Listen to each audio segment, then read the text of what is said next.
some councils over multi-decades where perhaps it is an appropriate thing to consider. The big difference would be you're probably looking at a council in a situation with very low growth and not a whole lot of pressure in terms of public infrastructure investments that made a lot of sense for that council to put capital into at that point in time. So we would stress that at the moment, that's your context. Right. The context is there's a whole lot of other pressing needs in terms of where that capital can be better deployed. And so this is just another tool other than borrowing to meet those infrastructure needs and make sure that the borrowing we can do is at a limit that's manageable and within the law, or within our own policies as well. Absolutely. It's simply about being able to fund that capital program in a way that enables us to also retain the credit rating profile. Thank you. The books are open. Councillor Fletcher. Well, thank you, Madam Chair. I wonder if you can give me some guidance beforehand. I have some specific questions that I would prefer to leave until perhaps amendments arise, and that might be to do with UAGC or the interim transport levy or the debt remaining within prudent levels. My desire at this stage is to ask some general questions to the Mayor. No, that's fine. Well, Madam Chair, I ask them in the context that this is the Mayor's last budget to this council since amalgamation, and I want to recognise that in some ways this is the first budget that, in my opinion, is really trending in the right direction. Obviously there are areas of detail within the budget that I don't support, and in some things I might say it's too little too late. However, I want to acknowledge that what we have seen achieved is the bringing to the table of central government, and that has been largely to do with the appointments with Stephen Town. It's made an enormous difference with Sue Tyndall, with the Richard Morrises, with all these people, because at the end of the day it's about relationships. And I think that that has been something that has been trending in the right direction.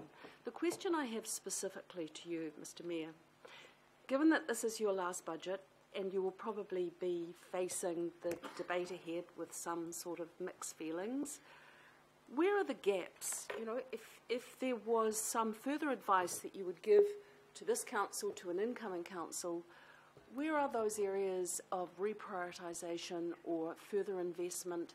If there is something you would have liked to have seen within this budget or not, is there any other advice that you could give us in terms of the proposal that you've put to us today? Because I think there will be a lot of people listening to the debate. There's mayoral candidates out there. There's all sorts of folk that are going to analyse this to death. And I think it would be really good to get your reflections on those issues, policy areas that are going to need much more refinement moving into the future. I think on the side of prudence and managing our bottom line, the pressure that we've put the CEO and the organisation under to continue to drive costs out of the organisation against the backdrop of one ginormous spend, the need to invest in transport, and secondly a spend that I wish we were through but has been particularly difficult, and that's IT. Against that backdrop, which for those of you who, no one else around this room was in the mayoral campaign in 2010, we all thought it was going to be 200 mil. That was the very best advice we got, the IT change. So against that backdrop, the fact that we are putting the organisation under huge pressure at the same time as continuing to have the right balance around spend, I think there's not a lot more you can do around savings. I know there's been a lot of chat, most of it I ignore, but having tried to shave 1% out of local boards' budgets 18 months ago and seen what happened there, I wish the next person sitting in the seat all the very best in trying to find further savings out of this budget. Right, the second issue. The second issue is one that either Aucklanders are going to accept, and I think they're in the right space, and this is about the vexed issue of motorway toll. I've looked at this whichever way you can. We've had this debate a long time. We know user charges in the utilisation of public transport and what we get out of the hubs of trucks don't cut it. We know we've only got a certain balance sheet and we can't go any more, and part of this discussion today is about our balance sheet. We know the government's only got so much, and they're spreading it right across the whole country. And I heard yesterday from the Prime Minister they've spent $17 billion so far in getting Christchurch back on its feet. So, Auckland, and this is my last piece of advice to you, you got to grasp the nettle on this. It is a decongester, and it also provides revenue. And I quite frankly cannot see any other way of sustaining the required level of transport investment aside from a motorway toll. And that is. Look, I'm sorry. I really want to ask you, Lisa, I don't want to chuck you out. You're disturbing the operation of the meeting, and please be quiet and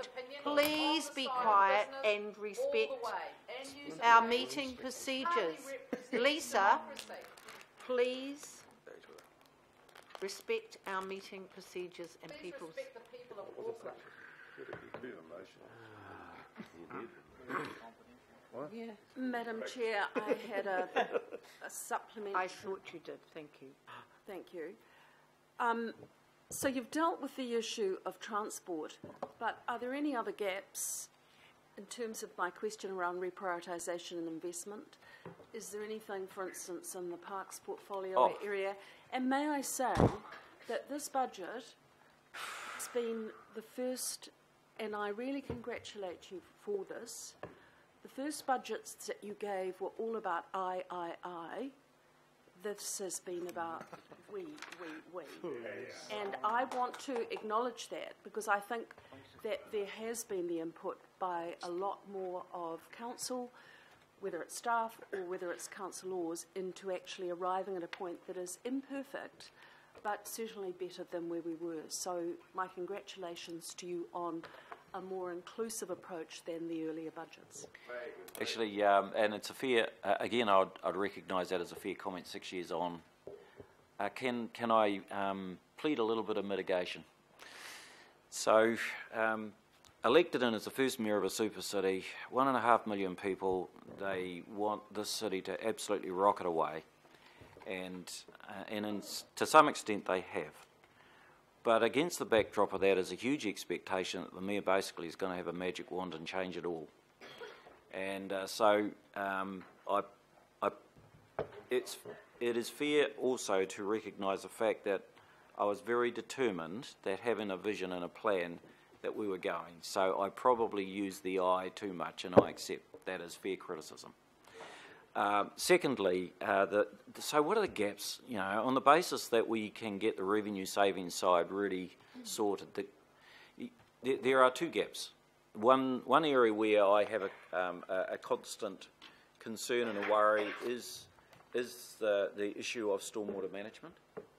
I know that we are making some good progress there, and we have got some good innovation going, and that is the reason why in the first budget we put money in beside to support things like twin streams. The issue of really managing excessive rainfall in the city and also tidal creep, you know, lay that down to global warming, whatever, is a challenge that will become increasing, and we have to find the funding to address that.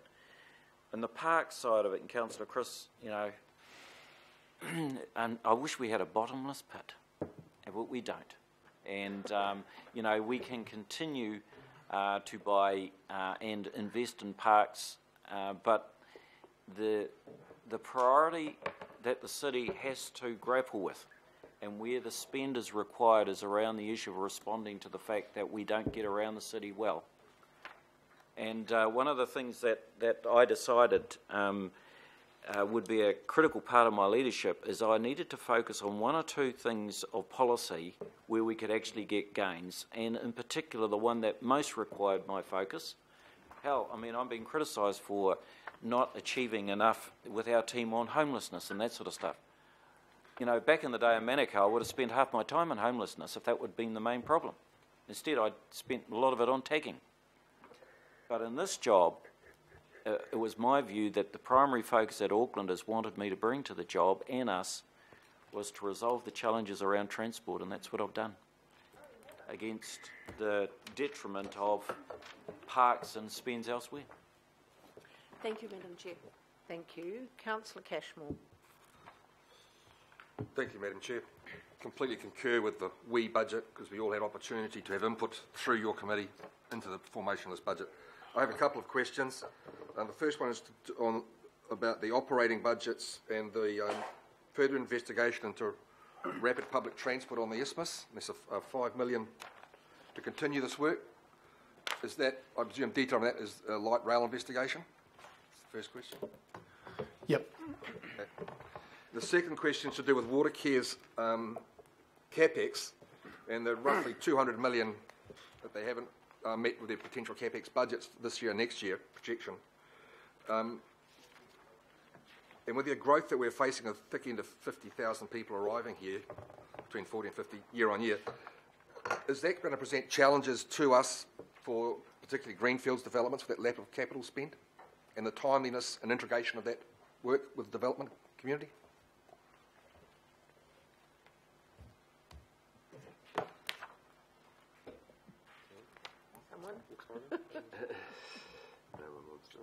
The point I make is that the CE came, Watercare came and spoke to us, and it was a very good presentation. Everything looked well planned out, but 200 million is a significant figure, no matter which way you look at it.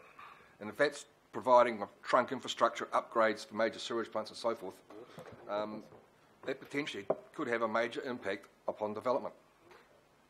Yeah, look, I think, Madam Chair, my understanding of the core of the change that Watercare have advanced to you is improved asset management planning, so a better and firmer grip on being very decisive about when assets should be renewed and when they should,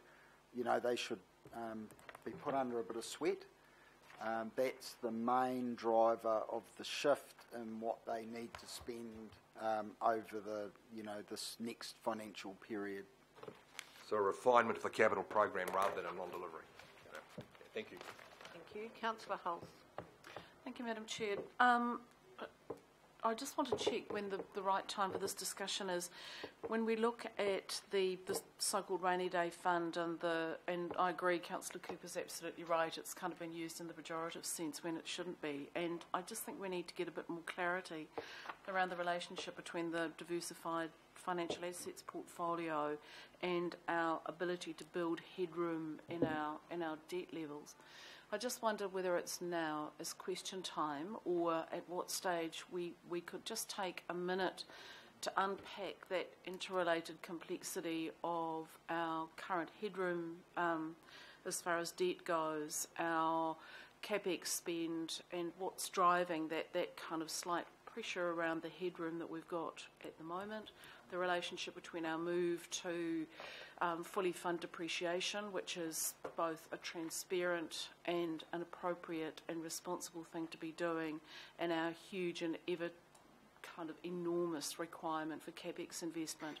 I just think that there has been, and particularly over the last couple of weeks, quite a lot of discussion about this, but equally quite a lot of confusion about this, and I think it's, in the light of today's debate, probably good to get very, very clear on how the bits of the puzzle fit together.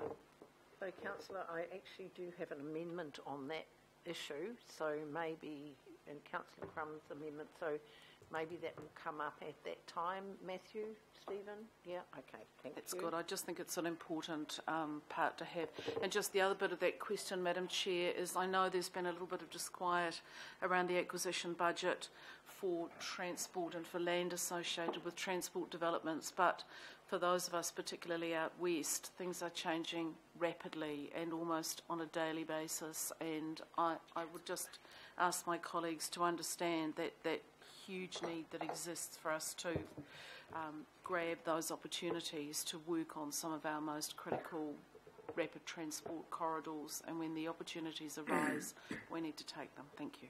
Thank you, and I'm sure Councillor Brewer and our Radio New Zealand reporter would agree with you, Madam Chair.